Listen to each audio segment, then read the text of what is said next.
जब तपाईँ कुनै वस्तु किन्ने कुरा गर्नुहुन्छ, तपाईँ सबै उत्कृष्ट वस्तु खोज्नुहुन्छ।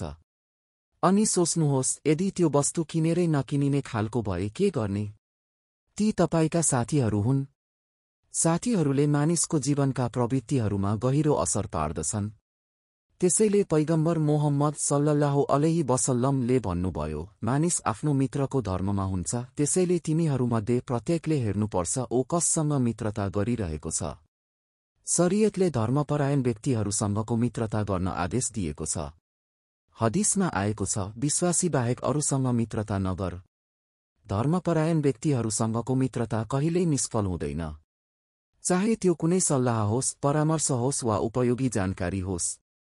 धर्मपरायण साथीको उदाहरण इत्र बेच्ने व्यक्ति सरह हो। ऊ तिमीलाई उपहार दिनेछ वा तिमी उसबाट किन्नेछौ वा कम्तीमा उसको सुगन्ध पाउनेछौ।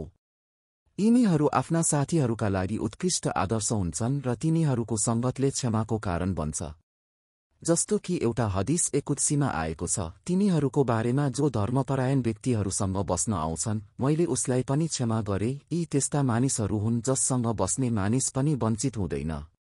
तिनीहरूको सङ्गतले अल्लाहको प्रेम आकर्षित गर्छ।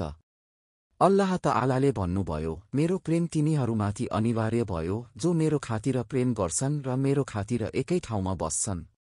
पैगम्बर मोहम्मद सल्लल्लाहु अलैहि वसल्लमले भन्नुभयो, के म तिमीलाई तिम्रा उत्कृष्ट व्यक्तिहरूको बारेमा नबताऊँ? ती व्यक्तिहरू जसलाई देख्दा अल्लाह सम्झना आउँछ।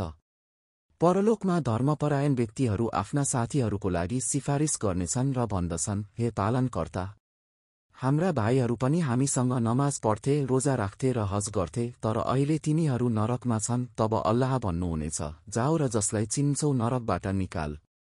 त्यसैले काफिरहरूले कियामतको दिनमा दुःखका साथ भन्नेछन् र कुनै नजिकको मित्र पनि छैन। कतादा रहमतुल्लाह अलैहले भन्नुभयो, अल्लाहको कसम, उनीहरू राम्ररी जान्दछन् कि धर्मपरायण मित्रले फाइदा पुर्याउँछ। त्यसैले धर्मपरायण व्यक्तिहरूसँगको मित्रतालाई दृढतापूर्वक समात, किनकि यही कियामतको दिन मुक्तिको कारण हुनेछ।